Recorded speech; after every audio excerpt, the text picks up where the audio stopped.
All right, good morning from Tucson, Arizona. It's TeamStrub Day 29, and I'm here at Youth on Their Own with David Martin. Dave, thanks for joining us. Why don't you introduce yourself and tell us what you do?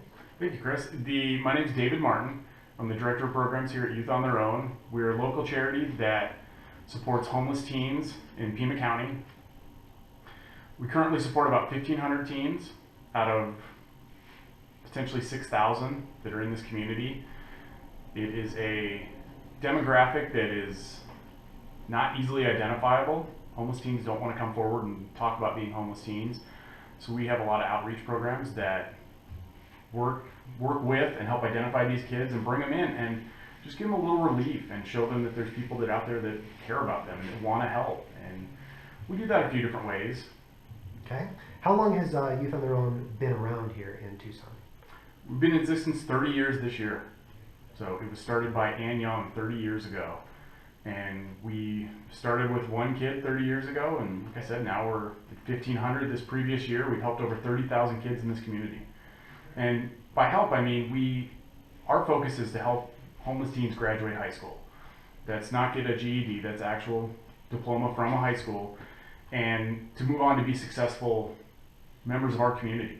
The homeless teens, if they grow up to be homeless adults, don't move somewhere else for better homeless opportunities, they stay here. And right now we know that there's about a third of our community that is below the poverty line.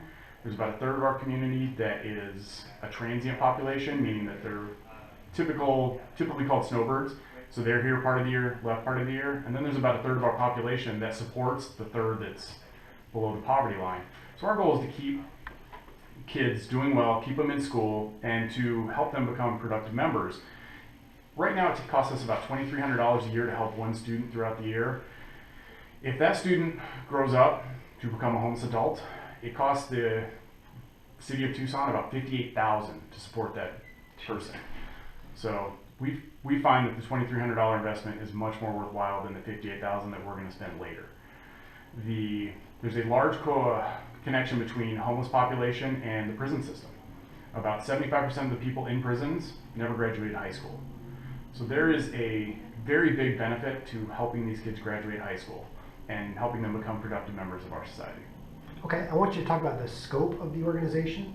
We were looking at you guys have a nice map in the hallway there of little pins with all the different schools there that show, this school has more than 100 kids and this school has just a few kids. So how many different schools do you guys work with? Over 125. So we work with every school in Pima County, and we have students in every school in Pima County, from as far south as Green Valley and Sarita to as far north as CDO High School, Ironwood Ridge High School, Sabino High School, Cholla, Tucson High. Every high school, we're very well represented. Homelessness is not a geographic problem. It's countywide. It doesn't matter what side of town, how affluent or how impoverished that part of town may be, there's homeless teens there. Okay, and talk about how your staff goes into the schools and how they raise awareness of the program and try and identify youths that may need your services, may not know about the program but will benefit by coming to Youth on Their Own. Yeah, we currently have 19 staff members, and we have staff members with different roles. Some of our staff members are student advocates, go out to the schools and increase awareness one-on-one. They meet with the administrators, they meet with the school liaisons, which are our volunteers that work in the schools, that give their time back to Youth on Their Own to help identify kids that are homeless teens, help bring kids into the program. And it's an uncomfortable position for a lot of these kids. A lot of these kids don't want to be identified. They don't brag about being homeless. They don't go on social media and say, hey, I'm homeless, what can anybody help me? It's tough to bring them into the program, and I think that's part of the reason why we only target about 1,500 of the 6,000 kids that we're looking for. And these are 6,000 kids that want to be in school, that want to graduate school, that know that education is the key. These aren't kids that are out there causing trouble, that are intermixed in the juvenile system. These are kids that want help and want to be helped. So we feel by increasing awareness in the community, both by increasing awareness for the students and increasing awareness for citizens of this community. The more citizens know about this, the more the program's gonna expand. Great. And one thing we were just speaking about is the organizational focus on the core mission and staying focused on what that mission is, and not trying to do too much and trying to expand into different, well, housing, etc. Yeah. There's obviously other services, but there are other organizations in the community that can handle those other things maybe a little better. So talk about how staying focused on high school graduation has led to success here for the organization. Yeah, absolutely. Our focus is high school graduation. So we understand that homelessness has a lot of different aspects to it. Obviously not having a stable place to live, the food, things like that. Our focus is the high school graduation. We partner with some great groups here locally that help find stable housing, that have a lot of different ways to do that, and they're a lot more focused on that than we are. Our focus is just the high school, just to get through graduation, and let's make you successful afterwards. It's not just enough that we get them through high school if they can't find a job. We help them, whether their goal is full-time employment, we help them find a job. It's a trade school. We partner with every trade school in town, both with financial aid, getting them enrolled. We offer scholarships for Pima Community College, which is the local junior college here, and it's merit-based. So the students have to earn it, and our best students earn a scholarship to Pima that nearly pays for the full 2-year tuition. We have a very large number of students that move on to a 4-year school, which is a point I'd like to bring up, because it's when a lot of people think of homeless teens, they think of teens that aren't trying, that aren't willing to try, that have given up, and that's not the case. And we have students that are trying very hard, that just need a little push and just need a little help, and that's what we try to provide for them, just to show them that there's somebody that cares. And once we show them that, we have kids every year that go all over the country. I mean, this next year we have students going to Indiana, Penn State, quite a number of students going to the U of A, over 100. And these kids just need that little push, and that's what we try to provide. So from an organizational perspective, and you are relatively new to your role here at Youth Yes. on Their Own, but as you move towards the 2015-2016 school year, what are the goals of your organization, and how are you guys moving towards those? We were talking about automating the grade system, for example. Yeah, so we've implemented some new software that we custom designed. We partnered with a software company and designed it all from the ground up that is going to automate the system. Up to this point, the system's been a lot of faxes and emails. This new system is going to simplify the application system, where the students will be able to apply online, which will help with the anonymity that some students feel they want. Yeah. And it will help us identify with them. Plus, it will help reduce our time that we need to spend doing paperwork, which will mean we'll be able to help more students. And by helping more students, which is our goal, we want to impact every student that needs our help and help them get through that graduation. And this year we're well on pace to have a 90% graduation rate. Wow, so that's fantastic. I mean, that's really great. So let's talk about the services that are provided here. Right down the hall is the mini mall. So talk about what is the mini mall, and how do students use that to help advance their mission of high school graduation? So, 2 parts. The mini mall is great. The mini mall is their on-site. There's food, there's hygiene supplies, there's clothing, anything a student needs just to help get by, help kind of take that edge off their circumstances and their homelessness. They can walk right in.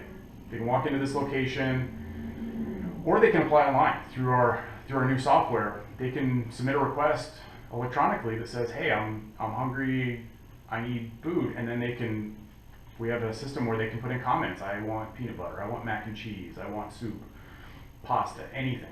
And we will deliver it to the school, because based on the geography of Pima County, there's some schools that are pretty far away, and travel can be tough for homeless teens. It's their bus ride here from certain areas of town can be 3 hours each way. So we take it out to the students and bring it to them to help with that. So it's a twofold approach.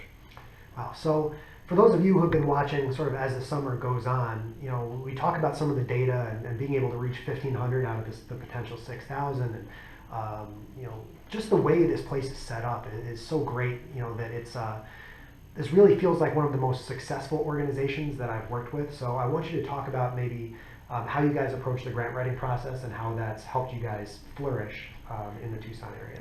Okay. Yeah. I'll start with, we're 100% funded through donors and grants. We receive no federal funding. We don't have, at the beginning of the year, a huge grant that we just know we're going to get every year. So we have a staff of 2 full-time grant writers They write all of our grants, very successful at it, and that is their sole focus, is to bring in grant money for different programs. For our mini mall, we have specific grants for our mini mall. We have grants for different positions within the organization that will fully fund the position as long as it's in line with our mission. Other than that, it is strictly local donors. I shouldn't even say local. We have donors that are national. Our donors are all over, mostly local. And anywhere from, we have a monthly giving club that starts at $15 a month that it just helps. I mean, it's $180 a year. That $180 is a huge help. And of course, we also have some donors that have been very generous and donated some larger amounts, some sponsors and things like that. We do 2 fundraisers a year, 2 big fundraisers that generate quite a bit for us. But we have a full-time staff of really all of our staff at this size that we do have to go out and we go to speaking functions, we go to different fundraisers, and we have to go out to events, and we have to network and create this network that gets people to donate to us if we can. Yeah, so I wanted to ask you about the role of volunteers. I mean, I'm going to be here today. Talk about what I'm going to do today, maybe with the mini mall, and how other volunteers can help out. Yeah, so we have a great volunteer group. Some very dedicated volunteers. I don't know the number; it's growing rapidly as we expand it. I would guess 100, probably a little more than 100 right now. Our volunteers come in, and they come in with a wide variety of backgrounds. Whether it's former teacher, CPA, attorney. It could be anything. We have no qualifications. If you come in and you just want to give back to the kids, we would love to have you.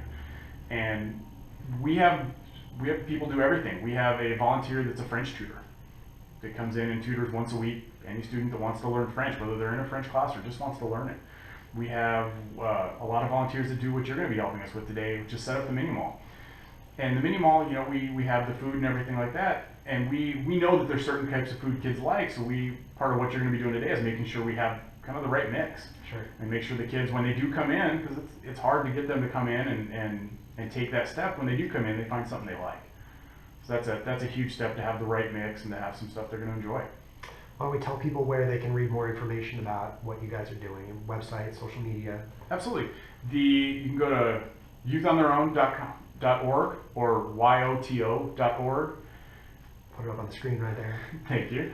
All of our social media accounts are on there. I won't get into each one of them because I'm sure I missed one of them. I'll throw them up on the screen here. We'll look them up. Okay, yeah, so right there they'll be all on there. Okay. And thank you so much for taking the time this morning. We're going to get to work. And this really is a fantastic organization. We were talking about how quickly you guys are growing. That it shows how passionate the staff is, and really shows how big a need this is in the community. And this is the sort of thing that maybe other communities can watch this video and say, man, this is the sort of organization that we need in our community. That Youth on Their Own. I'm sure there are people in other cities watching that maybe wish that there was something like this. So if you guys want, send me an email. We'll get you in touch with Dave and keep the conversation going. I will say that if you think this is not a problem in your community, please contact me and I will show you that it is. And it's a real problem in every community in this country. Yeah, and this sort of program definitely has that compelling feel, and the way that you guys approach it is really just wonderful. So I'm thrilled to be here. Thank you so much for taking the time this morning. Appreciate it. Thank you. Nice to meet you, and we'll talk to you from California next, all right?